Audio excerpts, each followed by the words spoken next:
At 6:36, I'm going to call the meeting to order.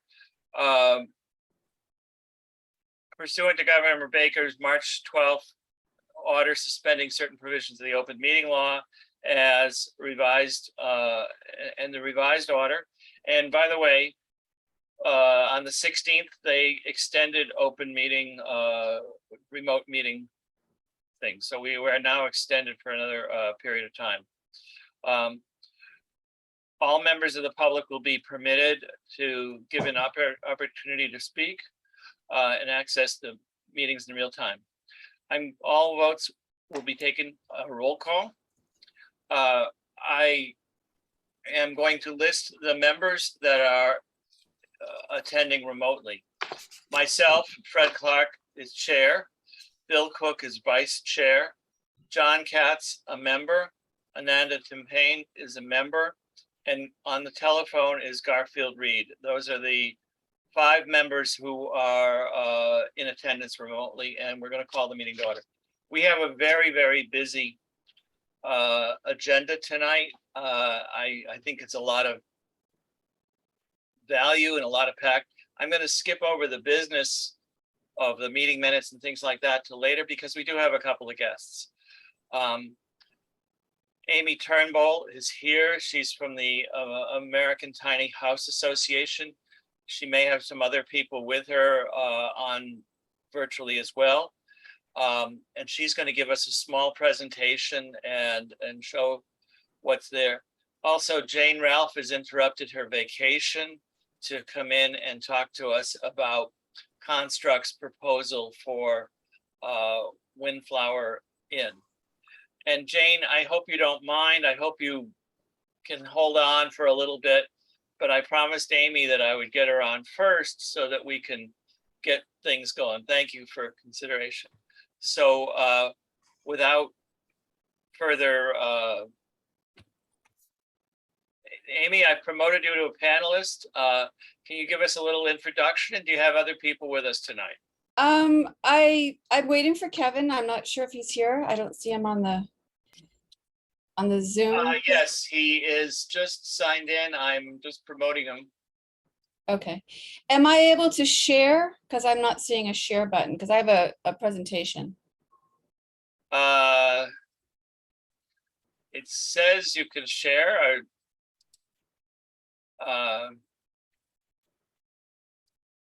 Is there a share button at the bottom of the screen? No. What that I'm seeing?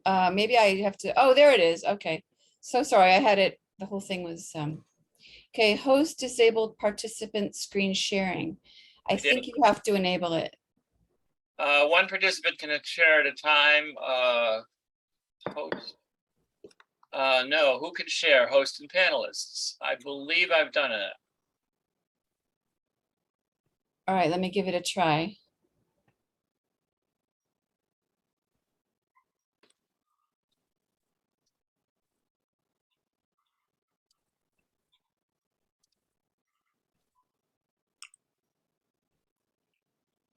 Okay, are you seeing that? No.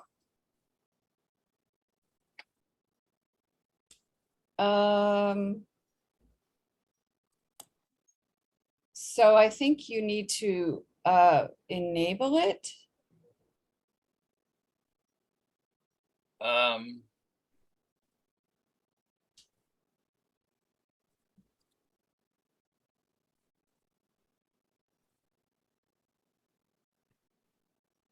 You know what? I'm going to make you a co-host. Yeah, that might work out better. Oh, wait, maybe I just didn't hit share. I don't know what's going on. That's so weird.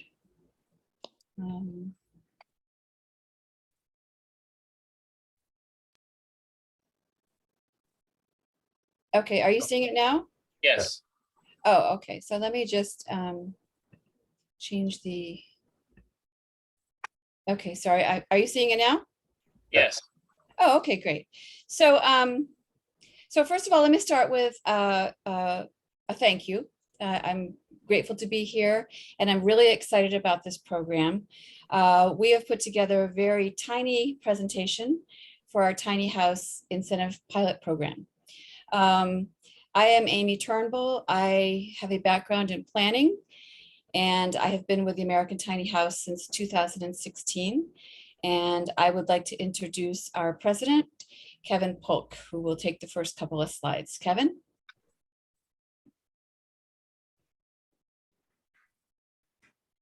Okay, did Kevin not make it in?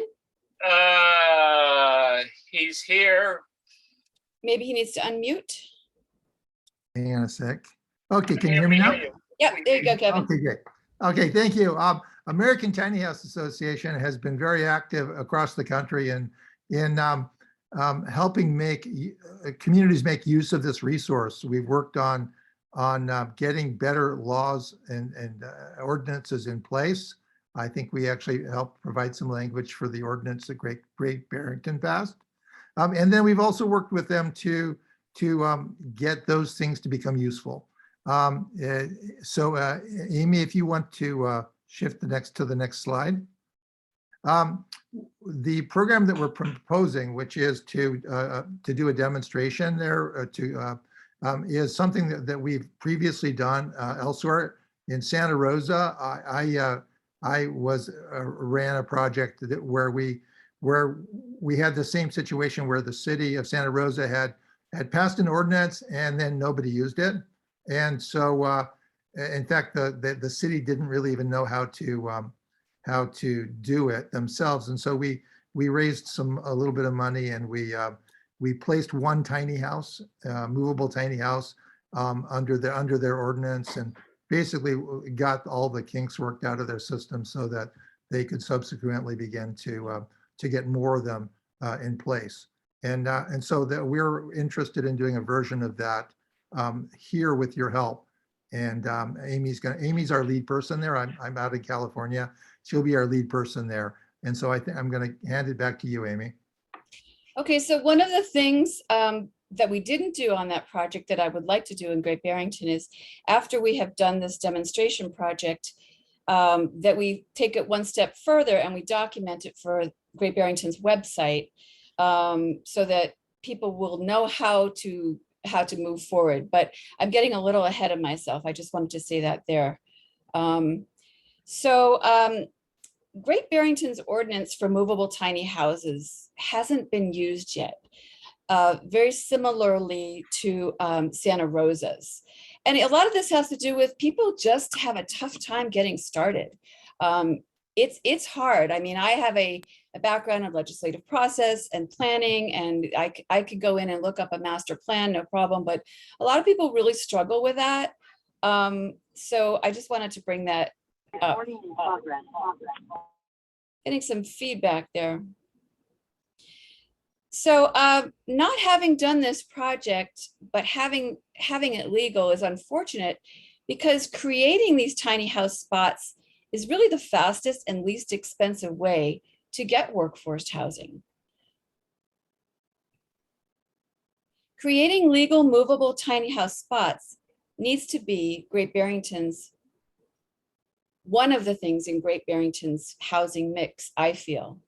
So you see, here's a quote from the sustainability meeting where Chris Rembold actually mentioned that, getting money towards people to incentivize homes and rental units needs to happen now. There's not a lot of land available for development, and it's super expensive. So this is like a really great and cheap, fast way to do it. Communities all over the country are starting to do this kind of pilot project, and it can work here too.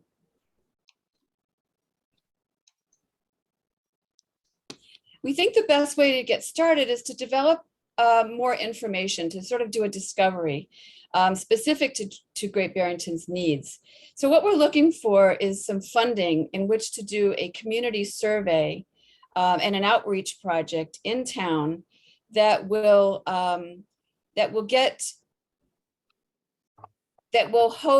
use one host and one guest as a demonstration placement project.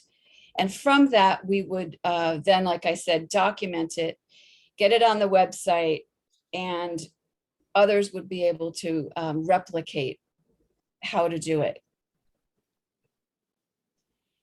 This demonstration will match an in-town property with a movable tiny house homeowner who works in Great Barrington and fund the construction of one legal tiny house pad and pedestal. So a pedestal is like what you'd see in an RV park, you know, it's like a post where your electric and your water is run to, and then the sewer would connect to the house. So what we would need to do is to fund that. And I understand, as I'm gathering data, that it can get very expensive. And our ask is going to be to have some of those expenses included so that we can get people to get these houses started. It wouldn't be free. We would do it as a revolving loan fund, and we can talk about that in more detail later if you have questions. So we'll be submitting a proposal shortly as we get more data and you ask us questions and direct us where to go. So that's it. That's my tiny presentation, and I want to thank you for the opportunity to present, and we're happy to answer any questions. I'll start. This is Fred. Do we have an order of magnitude idea of what the upfront costs would be? Do you mean the costs for the individual services, utilities? The pad and installation and utilities, I guess, is what I'm asking. Okay, so a pad My would, question's related, I'll add it on. I'm really looking for what is the size of the ask? What's the budget ask you're looking for from the housing trust? I mean, I realize this is a first pass, but you Okay, mentioned so- both a survey, and then you also talked about other costs. Are you looking to just fund the survey initially? right, so I would like to either hire someone or offer myself part-time, and I would like a little compensation. I'm familiar with how to do a community survey. I did one in Oregon when I first got my degree in planning, where I actually walked door to door and did a questionnaire. And so my ask would be about $50,000 to get started. And from that amount, it would fund either myself or someone else to do the survey, to do the outreach, to see how many houses would qualify, who is interested. It might mean going out to faith-based and bingo parlors and places where I think we might find people really in need of these kinds of this new model to help pay their taxes and their repair bills. So at this point in time, I do have a host and a guest. So the idea is to fund their electric connection, their water connection, and their plumbing connection. And the cheapest way to do that is to connect directly to the primary house. So if we get some of the costs to connect waived, I understand it's about $5,000 to just to connect if you didn't go through the house to I think it's sewer. So these prices can get quite large. Amy, if I could jump in really quickly, because I did the project in Santa Rosa. Our cost for the entire installation process in Santa Rosa, including the permits, which they deeply discounted as they started to encounter how much it would have cost under their existing regulations, was about $12,000. That was 2019. Some unhappy things have happened in the construction business since then. The number will surely be higher. A lot of it depends on the size and location of the property, like the size of the property and the location of where the pad would go, because longer is more expensive. So are you talking about so let's say you increase that 12 to some 18 and the 50,000 you're talking about, Amy. So are you looking at a $68,000 ask of us all in? total of $50,000 ask. Okay. Yeah, And then the other thing that Bill Cook and I learned between this meeting and the last is that the Affordable Housing Trust Fund money cannot be used to pay the town for things. So where sewage hookup has to do with the town or permit fees, that would not be eligible. okay, so that would add significantly to the price, but we're still covered under $50,000. That is a startup demonstration pilot program that would place one tiny house on one property and also document the process. Okay. And how would this meet the requirements around of area median income for use of affordable housing trust funds? So our demographic is 80 to 120 AMI. So we are looking to host people who live and work in Great Barrington, who work in either, the restaurant or the hospitals, or they're firefighters. So essentially workforce housing. Many of these tiny houses are already out there. They're just not legal. So it begs the question, like, if they're already out there, what can we do to bring them in and make them safe? So One thing I you think should they're be, sort of waiting in the wings. yeah, one thing you should be aware of is that most of our funding is through the CPC, the CPA funds, and we cannot fund things where the recipient's income is over 100% of area median income. Okay, well, we can adjust that. Yeah, we can't go beyond that. Yeah, I mean, the goal of the Project project is to do it, to show that it works, and to make it available to others. I think, this is Fred again. I think this is really exciting, Kevin and Amy. I really appreciate you bringing it to us. And I think that as we work on this and go forward, I mean, I think it has a lot of promise. And there are a lot of details that we need to work out, what we need and all. And, we'd be happy to talk further with you about those so that we can help you with craft your proposal. One thing that we need to have a discussion about is how that money might, our investment in money might retain its affordability. In other words, a lien or a covenant may be something that we need to put in place to make sure that what we're buying is continuously affordable and That not would be awesome. something yeah. that somebody makes a profit on in a year or two. What we Yes. did in Santa Rosa, because of the way their ordinance was crafted, we did a 5-year affordability for the homeowner where it was placed. Homeowners, because it wasn't that much money, homeowners will be reluctant to tie their property up too much for just what they might view as a small amount. So it's an issue, I think, that we resolved successfully there, and we're open to what you all think it should be. This is really just intended as a preliminary here, and I think it's really exciting. If you have your presentation or written materials that you can share, I will circulate it around and attach it to the minutes.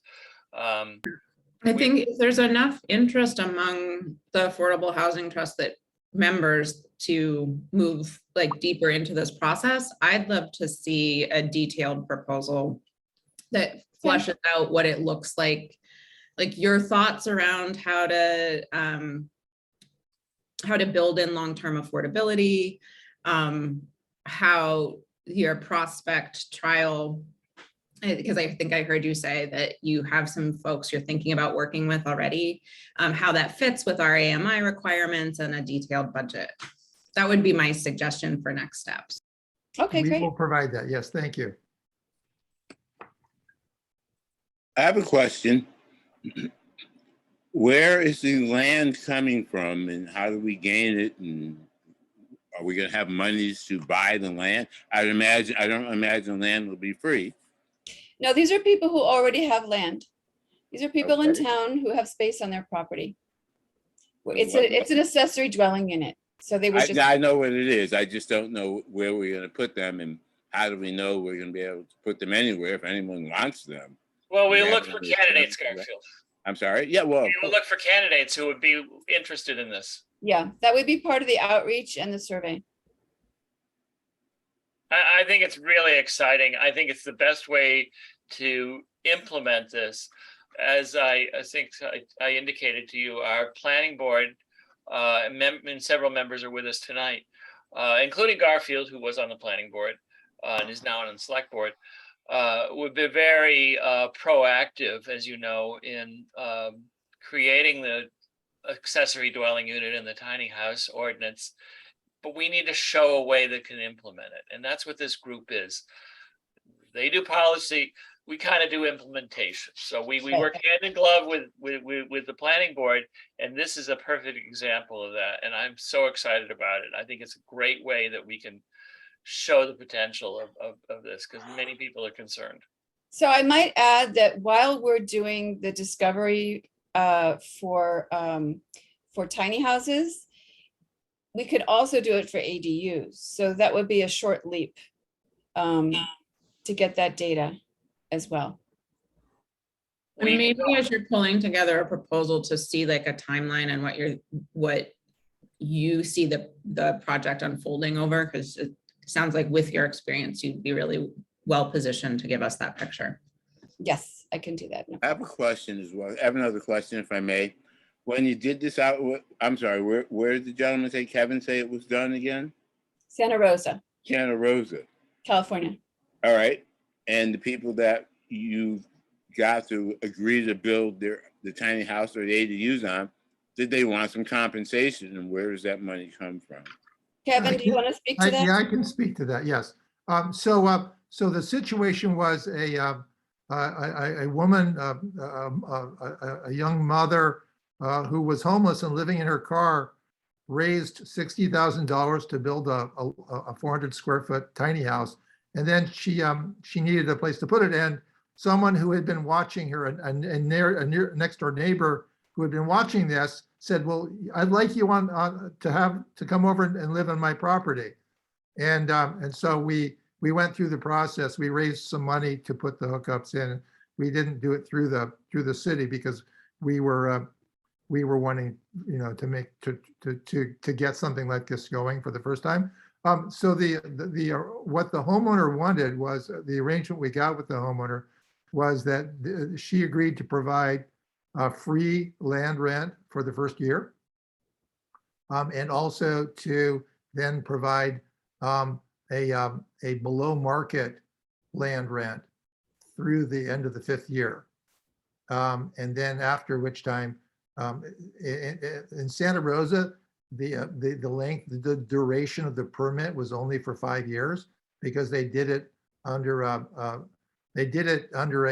ordinance to create temporary housing because of the fires. So we had to work with what was there. And what we would imagine would happen here is that we would be helping homeowners who don't have enough money to do it themselves or don't have the technical capacity, and then they would make a below market rent for that in exchange for getting this asset added to their property.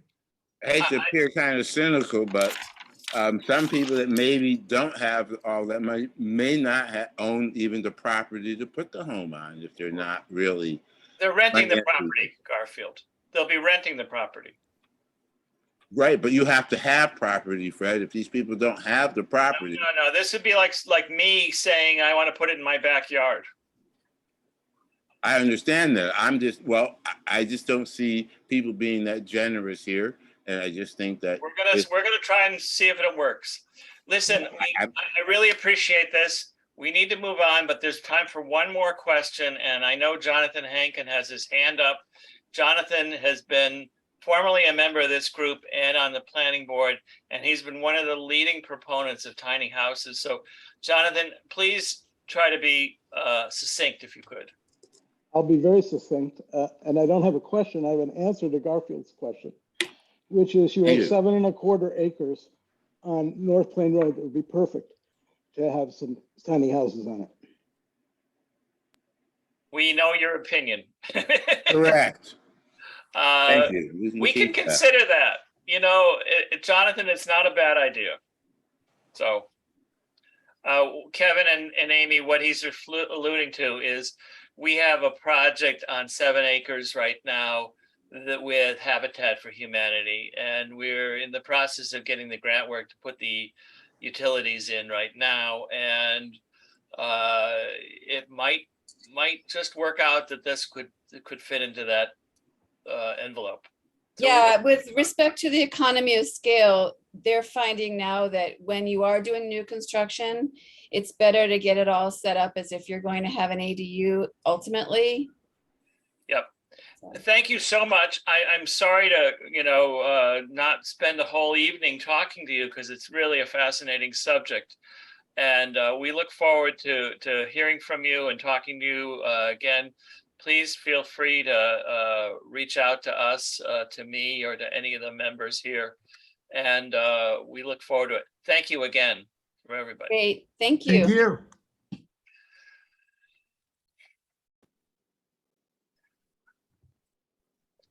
So I would like to move on. Jane, if you're still there with us, and if your members are not totally ready for another presentation, Jane, it's a tough act to follow, I know, but we know Jane well. Jane Ralph is the president. What's your title? Executive director? Executive director. Executive director. of Construct, who is our leading partner, and I can't say enough about how wonderful Construct is in terms of all the services that they provide, including emergency and permanent housing. So, and Jane brought us a proposal. She and I have talked about this, and I know she's talked to a few other people here as well. So please let us know what you think. Sure. Well, thank you for the time tonight. I really appreciate it. Can you hear me? I'm using earbuds and I'm never sure if that works. It sounds great. Great. So what I'm bringing you tonight is not necessarily it's certainly not a proposal for funding, but it is the beginning of a proposal for a partnership. As many of you know, I think, and hopefully you all saw the written presentation that I sent, Construct is in the process of purchasing the Windflower Inn for workforce affordable housing, and are fundraising to meet the goals to achieve that, and to raise as much money as we possibly can to keep the mortgage as low as possible, which will keep the rents as reasonable as possible. So to that end, as I said in the presentation that I sent you, I sent you basically the proposal that I sent to Chris Rembold and Tom Prehensky. Mark. We've requested $660,000 in ARPA funds. To date, we've received a commitment letter from the town for 285, which is 20% of the asking price. So that would be covering the down payment that's required. Again, as I said, we want to do more than that to make it more affordable, to be able to expand staffing the way we need to, and to take care of some deferred maintenance and increasing accessibility.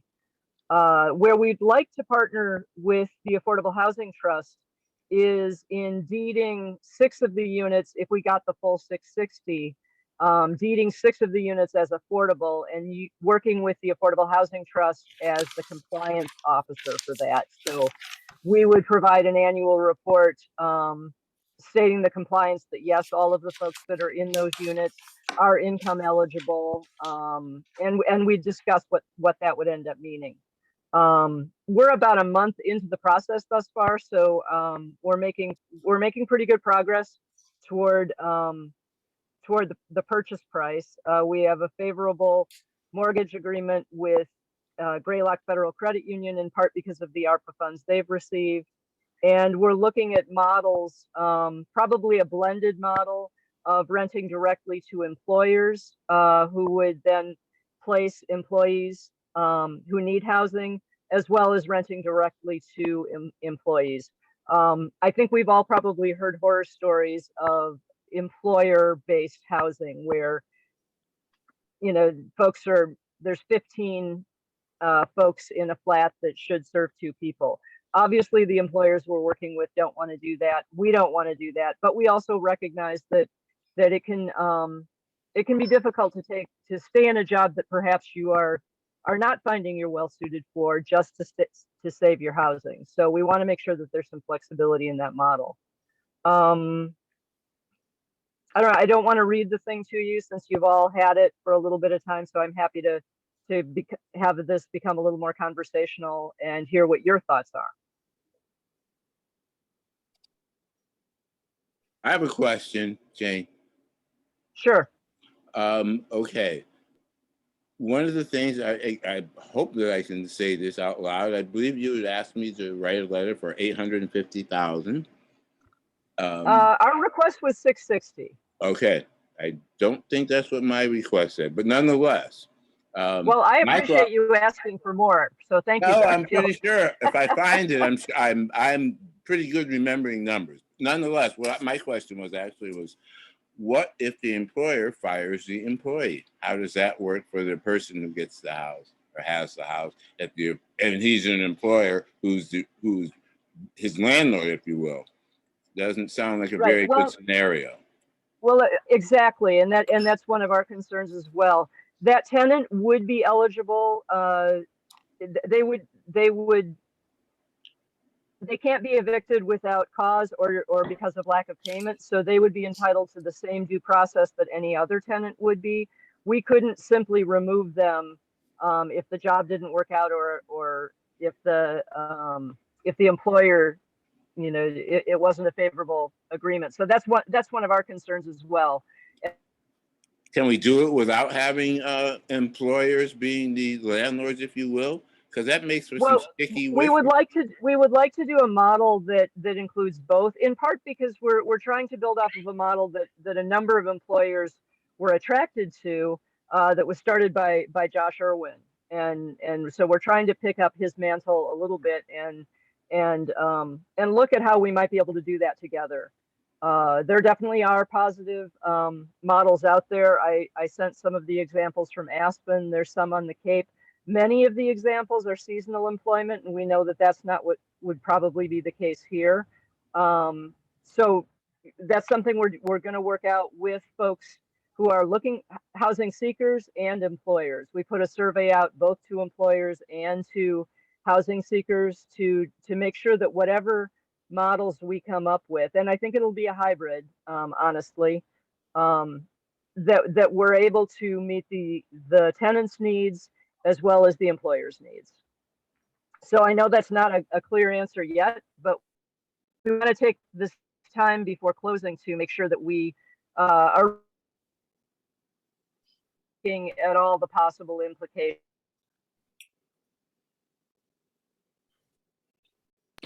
Fred, I'm only finding the letter that you wrote about this in our materials.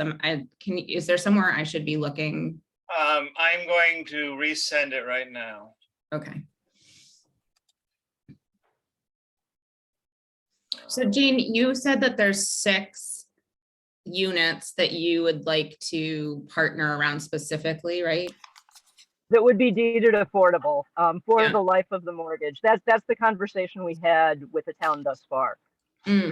So with that, I'm just curious, you'd mentioned to me in another conversation that property has, the main building is rooms, and the idea would be to maintain it as room rentals with common areas, but that there's Correct. 2 other buildings.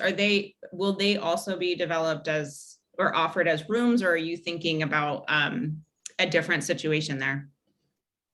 Well, there is a family in one of the cottages. There's a 3-bedroom cottage that's already being rented, and we The goal would certainly be to don't not want add more people to our homeless crisis. Yeah, exactly. That would really be against mission for us to leave someone homeless as a result of this. So we don't want to do that. We want to work with that tenant, again, assuming we get to closing and all of those things. And then there's a 4-bedroom house, and that certainly could be rented to a household. It could be rented as rooms, but I don't think that's really what we envision. Then there's also there's 10.5 acres, I believe, entirely. And so there's also room for other building on the property. And I would envision that sort of thing, that maybe someone would get a job, they're renting a room that's furnished. They are probably not going to want to stay in just a room forever.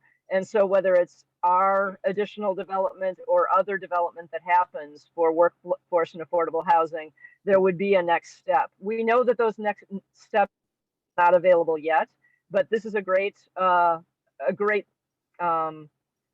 to fill in some of the steps in between. Maybe you could have a little tiny house ranch. Maybe. Or it could be tiny houses that aren't on wheels. It's true. Yeah, I think that next phase of development we're open to, but we've got our hands full with getting to closing and getting this model up and running at this point. So what's most important from us at this stage for your process? I think two things. One would be at some point, and I don't think it would be tonight, but at some point relatively soon, that we would be able to get a more full-fledged model to you of what the compliance piece would look like. And I think that'll be relatively easy because we do compliance for all of our other properties, and that we bring that to you and ask if you're willing to play the role as compliance officer for the town. And so I think that would be the first most important thing.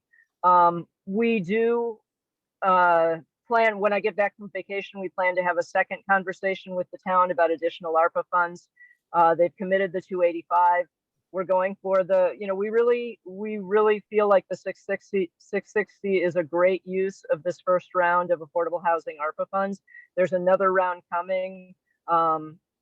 It ticks a number of the boxes. It will very quickly, by the first of the year, provide more affordable workforce housing, which for any new development, it would take so much longer. So anything any of the rest of you can do, like Garfield and Fred did, to provide letters of support, I think that would go a long way. And hopefully we won't be coming back to you for funds, but that could happen too if we're not able to raise the funds elsewhere.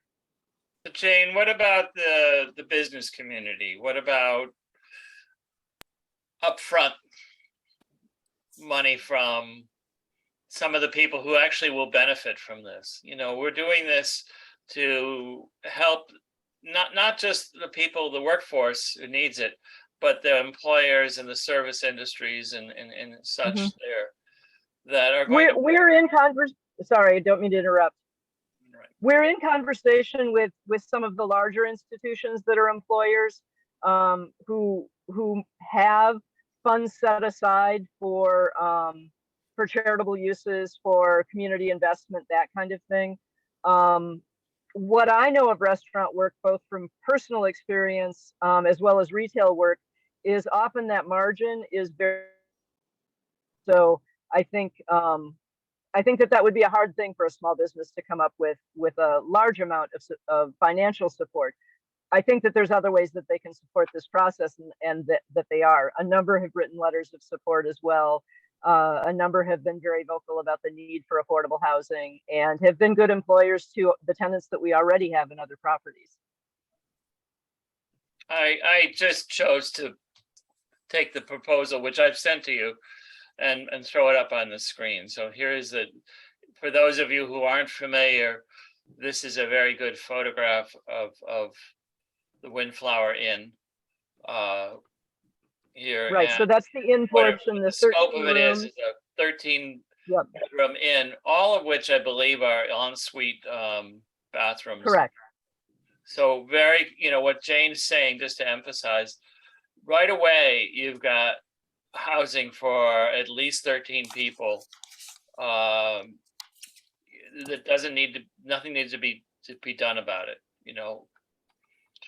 Construct also, and I just want to emphasize this for people who may be familiar, Construct has a lot of experience in operating this kind of a housing mix of single room users. And I think that I have full confidence that they're going to be able to operate this very well. So I'm just. I appreciate your confidence.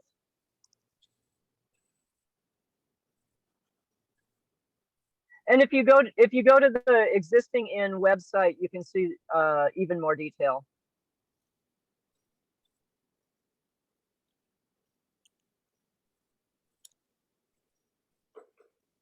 Are there other questions or comments?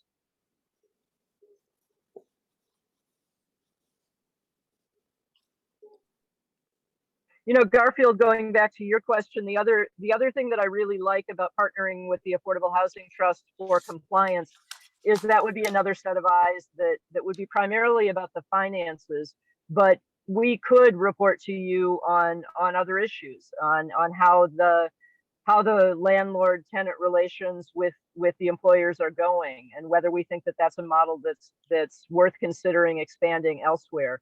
The good news is, if this works well, there are certainly other properties available that will take more work than this. They're not quite as ready to be used for this type of purpose, but they're out there. And so we want to get this right, and then we want to move on and do it again.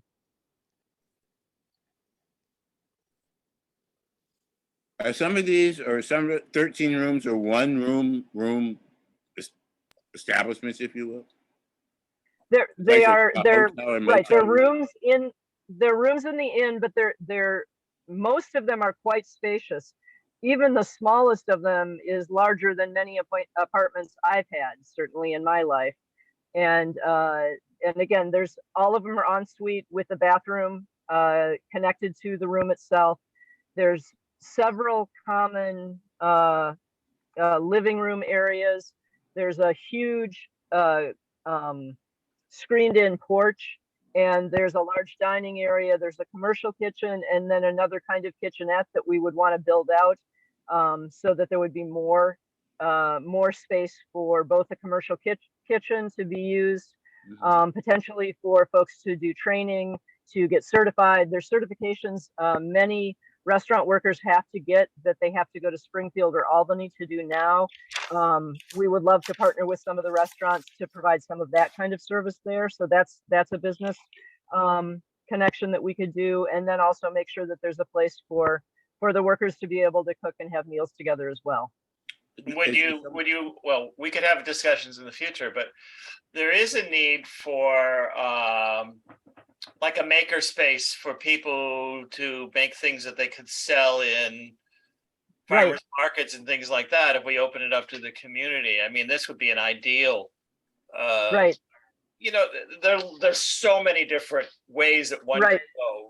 So, well, and one of the things I'm excited about is Josh Irwin has just joined Construct's President's Advisory Council, and so he would be helping to advise and to connect us with those folks who might want to use that. We've been approached by farmers who need places to prepare the things that they sell as well, and so that could definitely be a use.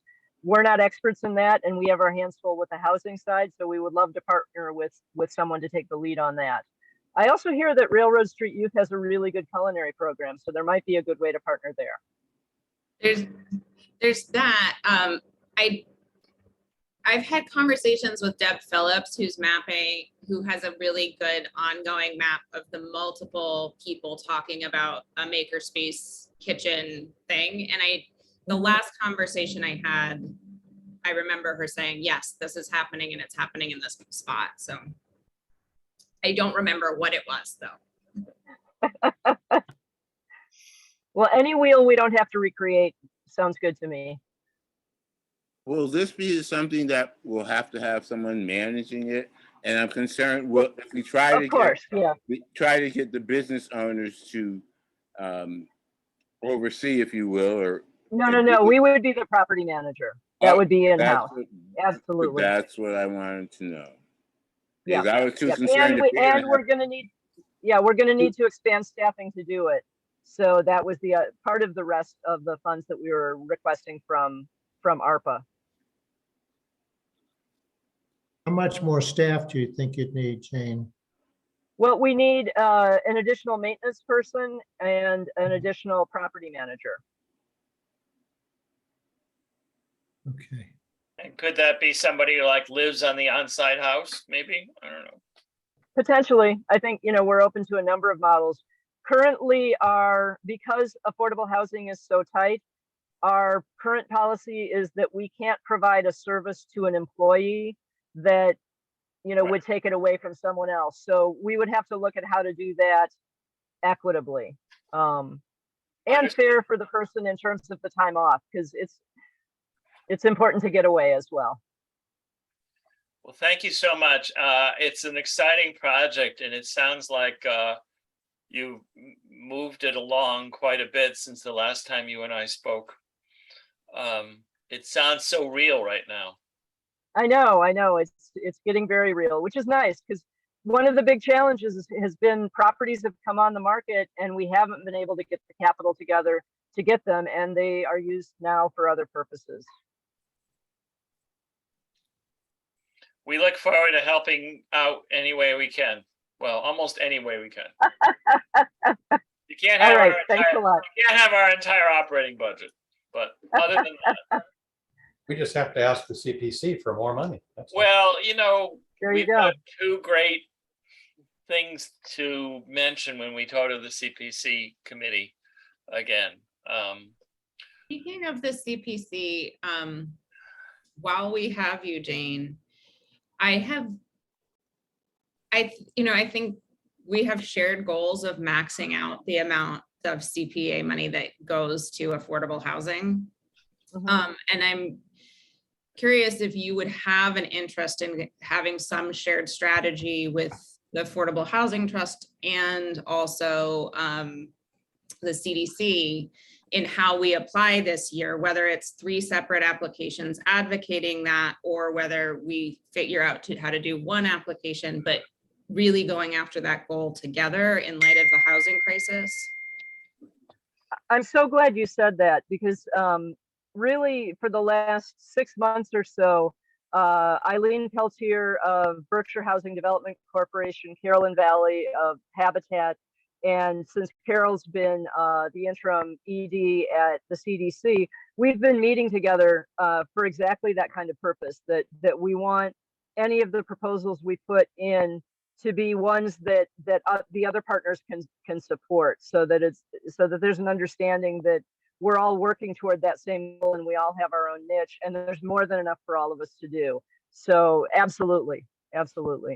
And my personal opinion is the more money that gets into the hands of the Affordable Housing Trust, the more easily it can get into the hands of those who are providing more affordable housing. So I think that has worked well in other towns.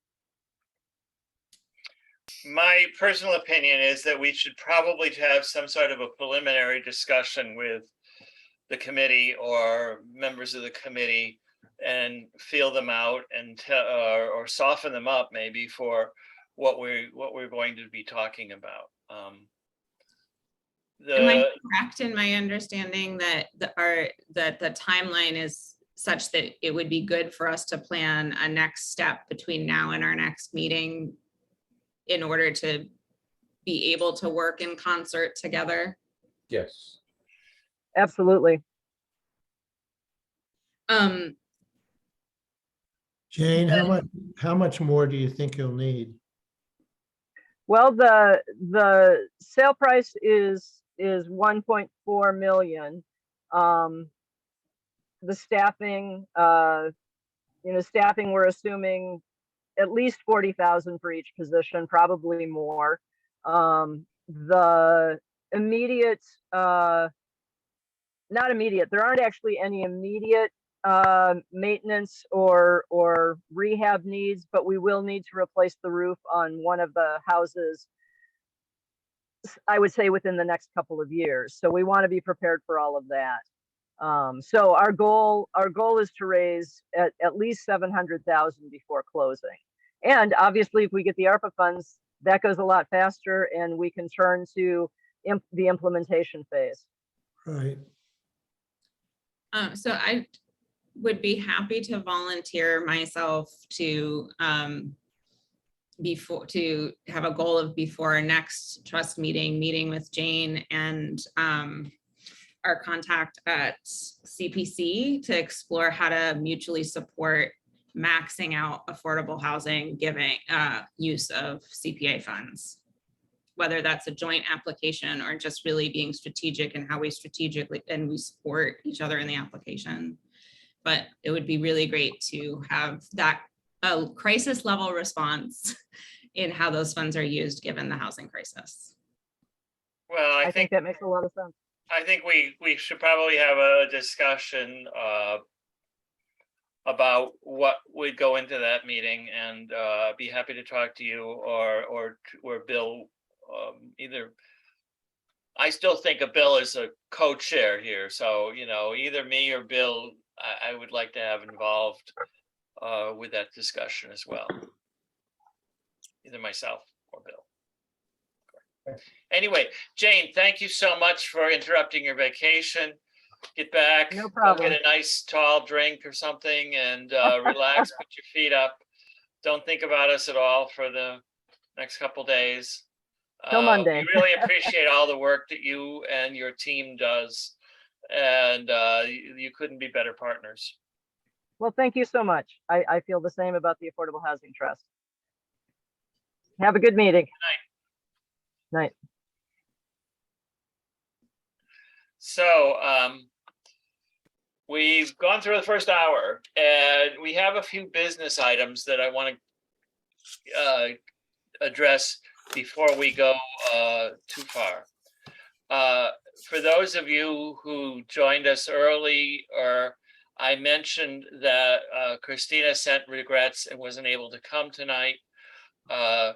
Rob Sloanacre, who had been appointed in April to the Affordable Housing Trust, apparently filled an unexpired term.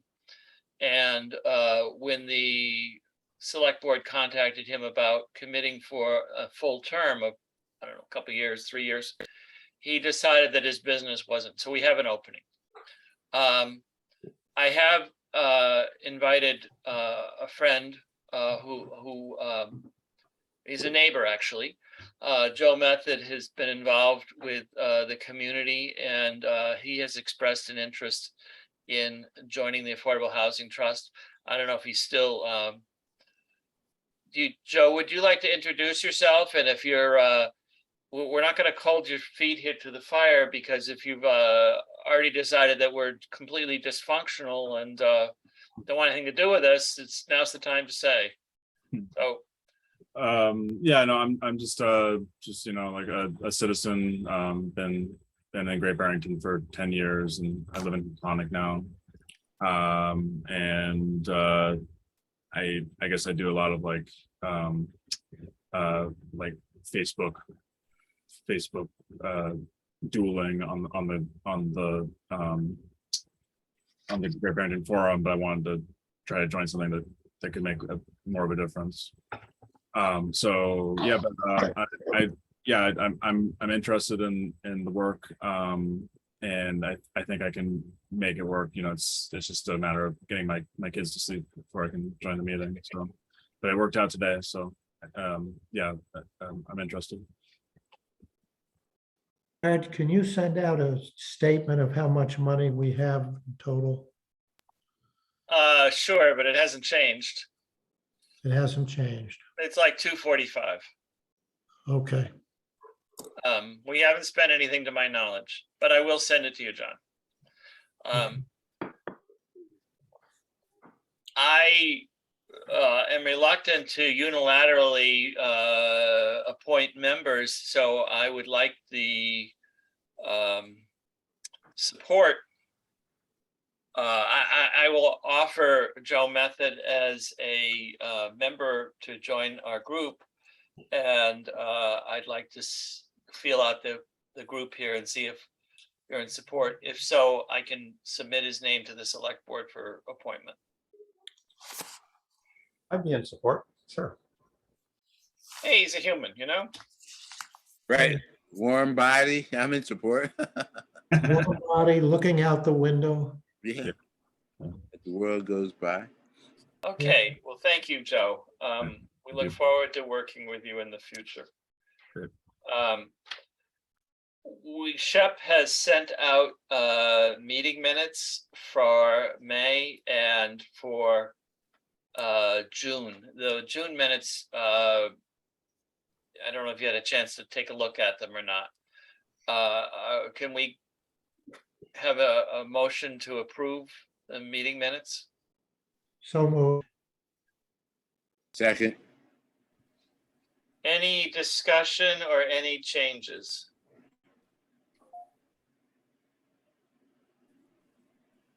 Hearing none, the meeting minutes for May 18th and June 23rd are adopted and will be posted on the town website. Couple of business things just to get there. I put in my email yesterday. The North Plain Road site, Habitat is having their first community meeting, the neighbors meeting. They're meeting at Housatonic Real Estate. As you know, our friend and former member, Samantha Homeyer, is a partner in Housatonic Real Estate, and she's generously offered their space for a meeting. That meeting is August 11th, I believe, and I will send you a confirmation. Yes, please do. I make that. You're all invited. Come talk to the neighbors, hear their concerns, all that sort of thing. I believe it's in the evening. I believe it's 6:30, but I will confirm that. Yes, please. I would like to go. August 11th. Fred, can you clarify when you say that's for the neighbors, it's for like the immediate neighbors? It's not like for Housatonic as a whole, or? The Or meeting's is gonna this be the open. first The meeting's community? gonna be open, so anybody who wanders in can come, I suspect. But Habitat has collected contact information from all of the abutters and others who were interested, mostly from Linda Lane and North Plain Road in that area. And so they are sending invitations to their contact list.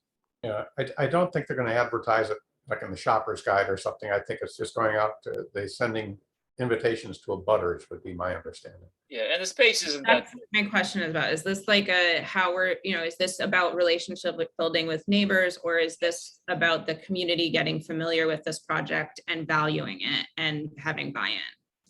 Both. It's a community, but it's a more sub-community, a smaller neighborhood meeting.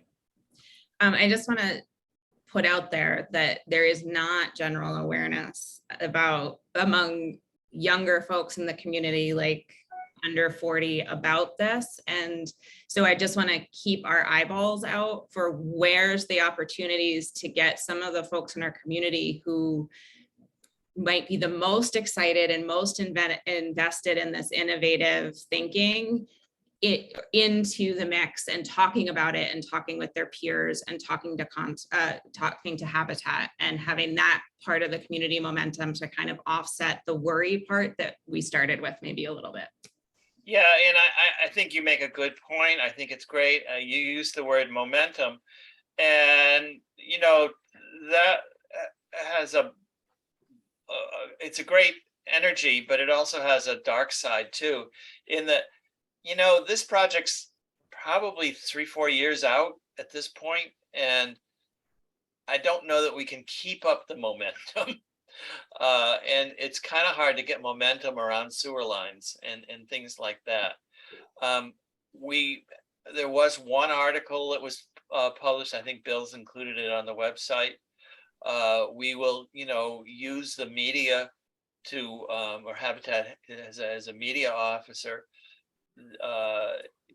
And keep in mind, while we're the sponsor of this project, we basically have given this project to Habitat to run and to be the program manager for. So we can work with them on many of these things. We've been encouraging them to have a neighborhood meeting. And so that's going forward. The other news about North Plain Road is that we're starting the planning board discussions, which will lead to a planning board application. I believe the tentative date, the planning board meets second and fourth Thursdays, so I think it's the 25th. So, We're going to go for a comprehensive permit, and I'm a little out of my depth as to which permit we're doing, but one comprehensive permit for the site. so is that a 40B or are we doing a PERD? Do you know? Don't know. Because if we do a PERD, I think it goes before the select board.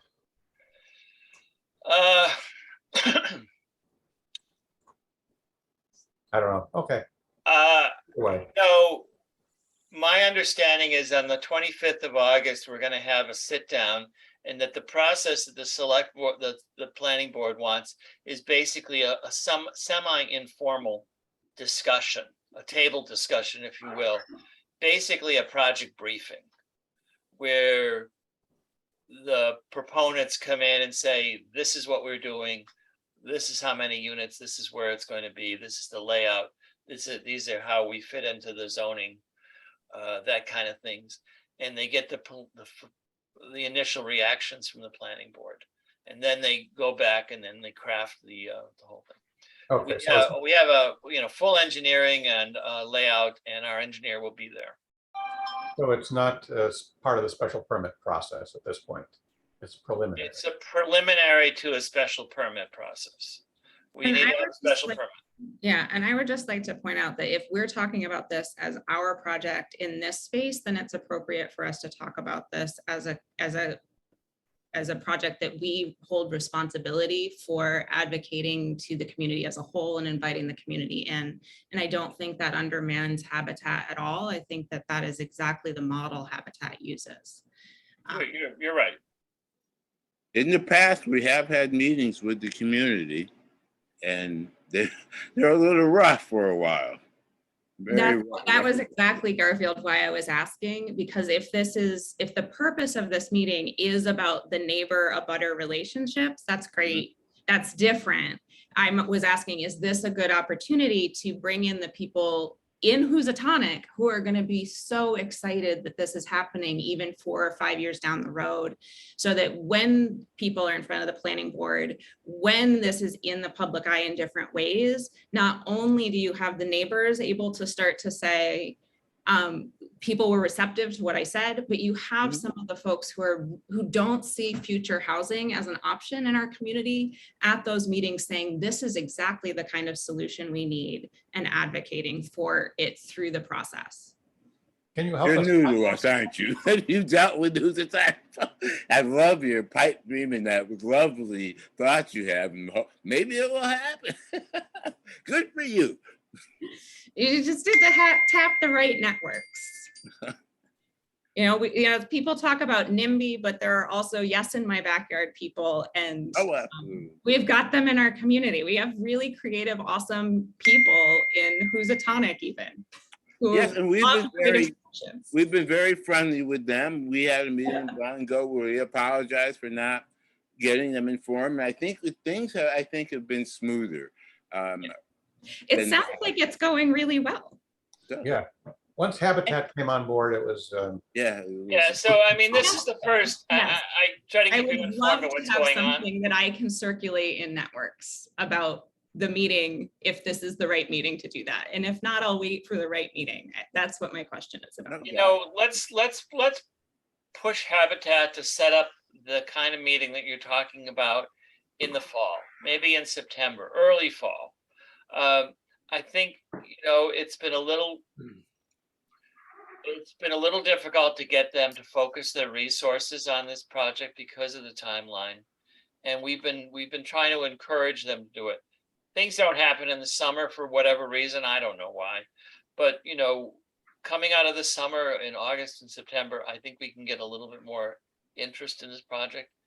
The other project that Habitat is doing, again, we're sponsoring it, the Affordable Housing Trust sponsor, is 40 Grove Street.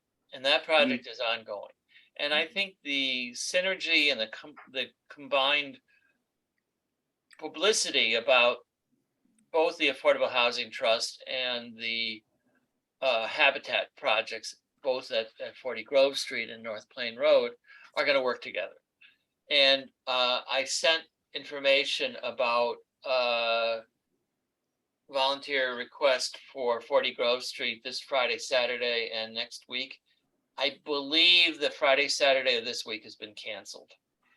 But I sent, if you saw the email that I sent last evening, it had contact information in it if you're interested in volunteering.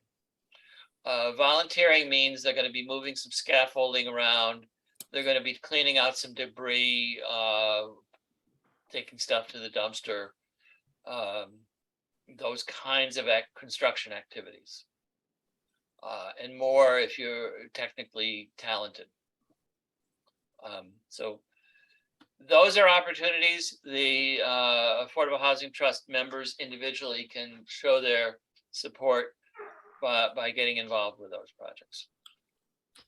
That's what I have, and I would like to talk about what we originally talked about 2 weeks ago or 4 weeks ago about what we were going to do tonight. And that was some of the members have wanted to go away and craft some new ideas and bring them back to us. I'm looking at you, Ananda, you know, because I think you've got some ideas. I offer you the floor if you're interested in sharing some of your ideas. Well, I will look at Bill, who put some of our ideas on paper and took them a little bit further in some areas. And I don't know if that went out with the packet or not, but there's stuff on paper. We were looking at broad strokes, getting a little bit further into what might be possible in terms of building a program that might subsidize a current homeowner to add an accessory dwelling unit on their property. And by being subsidized by a program of the Affordable Housing Trust, they would then lock that apartment into some period we would decide length of being affordable housing. Bill, what else should we add at this point? Well, I think it's interesting that the tiny house proposal was brought up tonight because that could also be included in this. I was hoping that they would have some prices, more prices for us, be a little more specific with what it was they were building and creating. But essentially, we're talking about giving a down payment assistance to create an ADU. We can't exactly pay for the sewer hookup and things, but we could give them a mortgage, say, like we do with the down payment assistance. And one of the things that's attractive to me about it is it's something that could be viable, similar to what they were talking about, the tiny house. Like, it would be possible for us to pilot at least one in the coming year, like starting that process with somebody. We also both agree that it would be great if this could be paired with a tax break. Yeah. And that could be a good role for the Affordable Housing Trust to advocate around that. And my understanding is there may be some similar conversations happening at the select board level. I I know that both Garfield and Ed are here and would be much more able to speak to that.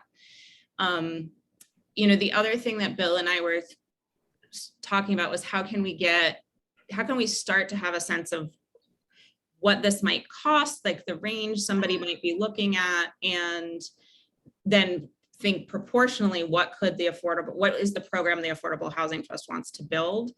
And I think that's worth pursuing further. Broad strokes, I was talking with my father this morning, and to like pre-pandemic, like right at the start of the pandemic, the square footage cost, low end was maybe $250 a square foot and high end was $450. And that he said right now it's really hard to get a grip on a square foot cost in this current market, but for reference, high end, like something he just did recently, high end came out at like $750 a square foot. So yeah, so that's, and I think we should look further into that, because for even a pilot to be viable, we need to get the proportions right. I mean, It could help. This was one of the things that's attractive to me about it, is that it could either be something that allows somebody who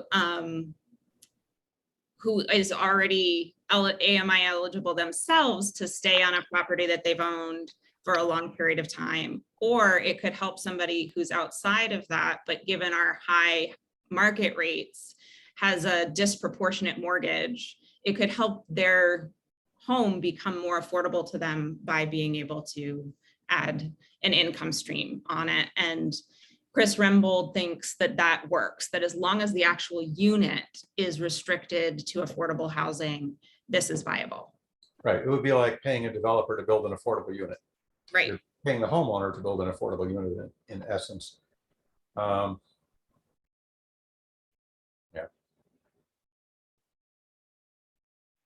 Yeah, so really, if we don't have numbers that you can present to a homeowner that say, yes, you can build this for X number of dollars, you'll get this much of a tax break, this is how much you can anticipate in making from creating this affordable dwelling unit on your property. Every month, you're going to get X number of dollars. We need to figure out a formula that explains that to people in a way they can understand simply that by building this, they will have additional income. If the numbers don't work, nobody's going to do it. So, yeah. I mean, and there's some range there, because you could have an accessory dwelling unit could be a studio, but it also could be something that's a more substantial apartment. Yep. So my question right now is, can we marry this to the tiny house pilot or prototype and get a lot of information from that? oh, I think so. I know it's not identical, I know it's not the same, but seems like there's a bit of overlap. Yeah, I would see the tiny house being sort of an option in the ADU program. Yeah. I like to think of it as an ADU incentive program, something we can give to homeowners, and they'll have some benefit from doing it aside from just creating an affordable housing unit. And so the other part is, you said, unless we have numbers to share with a homeowner, they're not going to want to do it.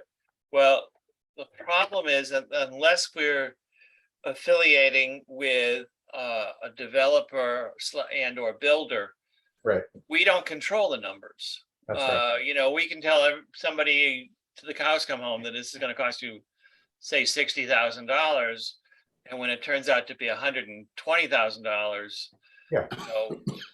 we're gonna at the best, look like we didn't know what we were talking about, and the worst, even something. Yeah. So it sounds No, like the question is, rather than strictly doing it through a homeowner, maybe we need to somehow or other have a matchup program with homeowners and builders, or go to developers directly as an incentive. Well, I think I think that's a really good idea to explore, because I think some of what's happening at the community level right now is market forces are driving construction that's high end, and that's so vital economically to so many of us who live here. But people who live here and do that work also really care about the community. And so I think it's worth having conversations, because this might be an outlet for whether it's developers or builders to be able to contribute towards a solution that they can't in a different way. Like it's, if they're just riding the market or competing in the market. I don't know if, capacity is a huge issue for everybody. So I think there's that. The other thing I think is it might be that a way to move forward on this is to think about also partnering with one of the local banks or the credit union, because I think one of the barriers can be getting funding for just an ADU, right? Or the tiny house, right? Like that's not how funding's structured, loans are structured. But at the local level, again, you have community banks, you have the credit union really invested in trying to solve community problems and wanting to be part of the solution. Yeah. So we have a couple of hands up for questions. I'm going to ask Garfield first. If you could be brief or at least succinct. Okay. I just had my little concern was whether or not were the, let's say we got someone to build a home, do the ADU or the tiny house on their property.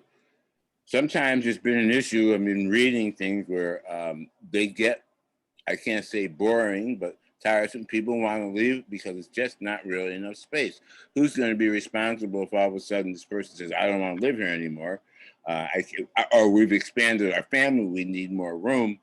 I mean, I'm not saying it's not going to be someone who probably take the place, because it probably is, but if they don't, what's going to happen? Who's going to be responsible? The person that built the house or the people that are in it? In other words, is there going to be, I mean, the person who built it, it's a homeowner, and somebody's going to leave, then they're going to be stuck. Who's going to foot the bill on that sense? I just want to look in the cover bases, you know what I mean? Devil's advocate kind of thing. I think it's going to be a rental unit for the homeowner. And so given that we have a 0% vacancy rate for rentals in Greater Pennington, I don't think they'll have any problem if somebody wants to leave. I think they could rent it within hours. This is true, but it's got to be able to cover a CYA. So yeah. That's what I was talking. Okay. The next question, the description is Vida. I'm saying that correctly, Vida? It's Vida. Vida, I'm sorry. Vida K, no problem. Hi. Hello, Please go everyone. ahead. I just wanted to add, I think Amy may have mentioned me or not. I'm one of the people that has almost completed my tiny house now, and I'm working with her at finding a place to park it. It's a tiny house on wheels, and I just wanted to add that this is the first time I'm building one with the help of professional builders, local builders, and so far I've spent about 15,000, including the trailer foundation on wheels, and it's almost complete. So I'm painting it. So I've never expected to actually have enough money, but it's only 15,000. And it's a lovely looking tiny house, which is 28 feet long. So it's not a tiny, it's actually quite medium size, on the medium, large, long size. And also it inspired me so much that I'm thinking of starting a tiny house building company in South County here. So I'm looking for builders to work with, but I'm very inspired and fired up. That's all I wanted to add. Thank you. Thank you very much. Thank you.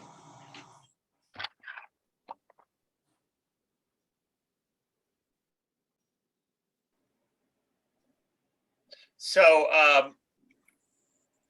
I really think that these are very good discussions. I look forward to continuing them. Ananda, I think you're very right about being very proactive about a CPC approach, and that for those of you who remember, in general, there's a qualifications application due generally the first week or so of October, and then they'll hold interviews. The pandemic's thrown off the schedule, but if they hold back, they'll be in November or early December, with the award coming probably after the first of the year.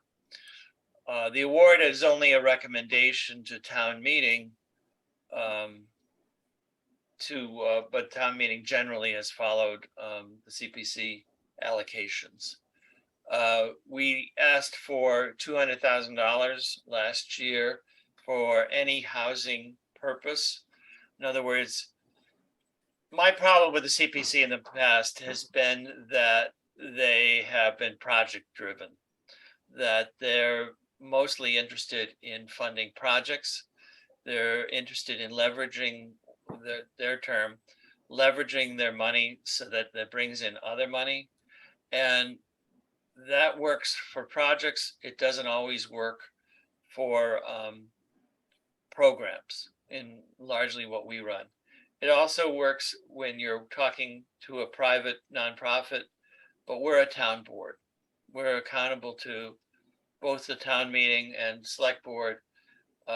We hold our meetings in open session and follow the open meeting law. And so I think we should be different.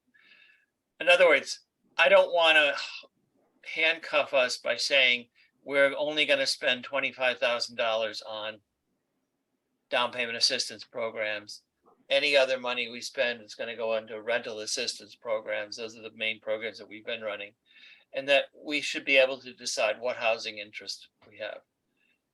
I think we're going to get a lot of pushback if we significantly increase the ask from the CPC committee. I don't think they should. I basically think they should trust us, but they don't. And anyway, so my way of saying is, and just one more point, and that is basically, I think that we need to have a very good arguments. We need to be talking about the down payments to create ADUs as a program. We need to be talking about the demonstration program for a tiny house. We need to be talking about how we can help Windflower Inn achieve their goals. And once we do that, I think we're going to be much more successful. Do you, wait, Fred or Bill, you may also know this just off the top of your head. Roughly, do you know what percentage CPA is going towards affordable housing in total now? Like, how close are we to their ceiling? How close are we, the town, to their ceiling? There isn't really a ceiling. It's the way it's structured is they have to give a minimum of 10% to housing, 10% to outdoor recreation or something, and 10% to historic preservation. Other than that, if they wanted to give all the rest of the money to the housing trust, they could do it. If they want to give 80% could go to housing. Yes. 70% because, 70. well, yes, 80%. 80. Yes, that's right. And do we know, like with the housing trust application, construct application, and CDC application over the past several years, what total percentage are they coming in at for affordable housing? I'm not sure, but I think it's more than 50% if you combine all of them. But there's room for us to lift, like either by all, like in the model, like Lenox and Williamstown has the 80% goes to the Affordable Housing Trust, and then from the Affordable Housing Trust to construct and CDC, et cetera. Yes. Or we could collectively, the three bodies apply with a shared goal of getting 80% of the funds going into all projects total. Yes. Yeah. I mean, like, I think one way or another, that should be the goal. Yes, the problem with that is they would probably take some of the money and give to historic preservation and recreation just because they like to give a little money to each project. So even if they did Well, they that, have to give 10%. they do, but they would probably want to do more than that. I don't know. I can't try and second guess that group. But my sense is, It's at 37%. I just looked at the figures. So there's a lot of room to grow. there's a lot of room. Well, you But I can, like your idea about what goes into the proposal. And Yeah. any way I can help, I spend a lot of my life writing grant proposals. well, it's not too soon to start sketching ideas. Yeah. So, I don't have anything more on the agenda. Is there any other members that are seeing it? It's 8 o'clock. I have one more thing, Fred. Please do, go ahead. I think we should maybe ask the chair as a formality to submit a letter to the select board requesting that all of the money from the room tax be directed to the Affordable Housing Trust Fund, not just from the ADU units that are built, but all of the money that's collected from a room tax should be directed to the Housing Trust for Affordable Housing. Okay, And we'd like that to be put on the warrant for town meeting by the select board. I second that motion. I have a funny feeling, or I feel like I might not be able to participate in that. as a Yeah, select board member. Garfield, you have to You're biased, brother. I believe you should, in the interest of clarity and just, you know, so we don't get second guessed, I believe you should recuse yourself. But your job, of course, would be to convince everyone else on the board to vote for it. That's right. There you Okay. Vote for it, damn it. So without objection, I will go ahead and draft a letter and I will circulate it before I send it. Okay? Yeah, Now, how much is that annually? Do you know? not offhand. It makes sense. It's not inconsiderable.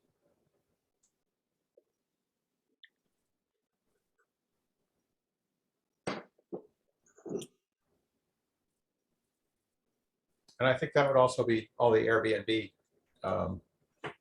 money too, that the state collects.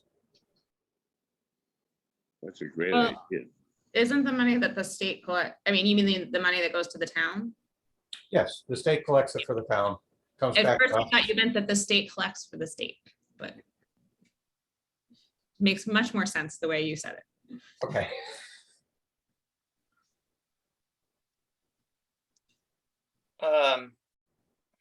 So is the goal, Fred, in August to have, to do the preliminary work to be in a position to draft what we need to draft for the CPC in September?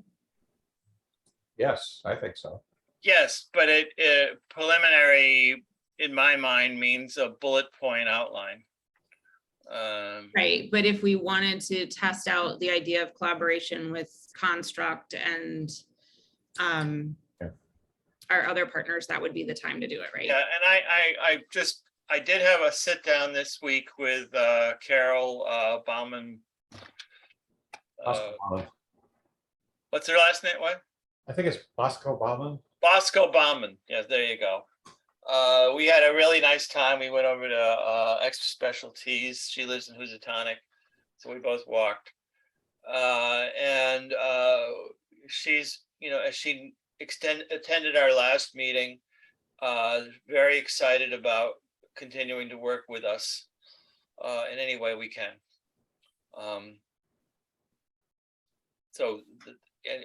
Obviously Jane and Construct have been great partners. So we're so fortunate. I mean, in a way, I don't really care who builds the affordable housing. I don't care if we don't get credit for it or somebody else does it. I want to do it, and I want to see if we can try to hold our fingers in the dike, if you will, to murder a metaphor. Anyway, yes, to answer your question, I think we should have some talking points by, say, mid-August that we're talking about and sort of sketch out. In the past, what we've done is put together a rough idea of a budget that can be a working document. It doesn't necessarily need to be shared with the CPC, where we say, we anticipate $75,000 for down payment assistance next year. We anticipate $100,000 for rental assistance. We anticipate $150,000 for a pilot project for ADUs or something. Please don't hold me to these numbers. They're just off the top of my head. And I think that if we can start to break the budget down and come up with some ideas of the order of magnitude, at least, then the $400,000, $500,000, $600,000 that we're going to ask for is not really a scary number anymore. Right. You know, part of the ADU thing with the tiny houses is if they really start to, if we fund that, their sort of startup request, they get something solid done and they get 3 or 4 more people interested, then we have really something to go to CPC and say, we could fund this, but we need the money. So it's a good ask for next year's budget, because I don't think it'll be, you know, really rolling until then. I think that's a great discussion to talk about the ADUs and the tiny house. Both of them are hand in glove. They're different but related. You know, again, as we said earlier, the planning board has taken a lot of steps to reduce the land cost, the embedded land cost. They've done it on a policy level. It's town meeting agreed with that, but now's the time to step up and implement it. Yeah. We are that implementation group. Garfield, I see a Yeah. hand up. I just have a question. I don't know. That's why I'm asking it. Will any of this apply? And do we need to have a meeting before we meet with the planning board on August 25th? Well, we're not necessarily meeting with the planning board on August 25th. I thought we were attending or doing that, no? So we're having a joint meeting then. Habitat and Habitat's engineer are coming in to debrief about the program. Yeah. So Well, I'm informing you just basically to keep you informed and in the loop. If you're interested, you could go, but we're not really the applicant. All right, thank you. Regarding the next meeting, I had put the third Thursday on the agenda as a possible date of August 18th. I have a conflict that night. I probably will not be able to attend if that's the night that we have to go for. Planning board 2nd and 4th. 2nd and 4th. Let's see, August. And I skipped my other committee. Well, I declined to attend my other committee meeting tonight. So I have you. You guys have me instead. So There we go. Yeah. Well, we are responding to a crisis, so well done. Yeah. I don't have anything that's going to conflict either the week of the 8th or the 15th or the 22nd for that matter. So put me down for anything. Bill, anything. And we're attached to Thursdays. We are not attached to Thursdays. I need to talk to Christina. She said that Wednesdays would not work, and she was the person that Tuesdays aren't a bad day for myself. Mondays I wouldn't try. Thursdays are okay. Yeah, between the select board and the Parks and Rec, It's hard. Yeah, I mean, Mondays is just tough. I think Tuesday's a possibility. It's a better day for me. Wednesday, we're gonna start the Community Impact Fund, I'm sure soon, so Wednesday's. Well, I thought you had like, what do they call it? The Special Olympics thing there. Oh, I'm done with the, we're done with the American Cancer Society Relay for Life. Relay for Life. Yeah, we're done. Tuesday the 16th, anybody? Right with me. That's fine. And then are we, we're trying to get to a repeating date that can sit on the town website, right? Yes, that'd be great. We are, with the caveat that once we go back to in-person, we're gonna have to program in accessibility for a room. We met Right. at the fire station training room before. And I don't know what Bill had booked it, and I don't really know what who else uses that room and what nights. I think the fire department uses it Monday nights. Yeah, we may not need to use that for a while, though. I don't know how long this got Right. extended, but, I think it's extended through calendar year 2023. Mm-hmm. oh, okay. Wow. Yeah, that's right. Yeah, I haven't read it. I So just we thought don't I have to worry about it. Yeah, when the legislature was passing it, it was a package, and that's what I recall seeing, that it was calendar Me year too. 2023. I'd check it, but that's my memory. well, I think we're all spoiled with this Zoom thing. I mean, I love meeting in person and Well, talking. and they made certain elements permanent, recognizing that it's increased access to public meetings. All right, well, tentatively, I'm going to schedule Tuesday, the 16th at 6:30 via Zoom. Mhm. And I will send a note out. I need to talk to Christina, make sure that she's available for that.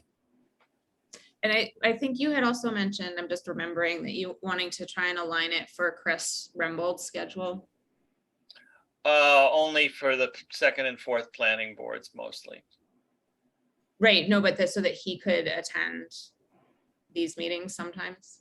Yes, Chris is our official liaison to the town government. Our sponsor, if you will. But there are other members of the planning board, Jeremy Higa for one, who like to attend our meetings. Yeah, Jeremy is here tonight. Yeah, he's a great guy. Anyway, is there any other comments that anyone, seeing as it's after 8 o'clock now, any other comments? No. Anybody on the line want to say anything? Media speak. Well, without objection, I'm going to declare the meeting over. I'm going to end the recording and see you all tonight. Good night. Good night. Good night.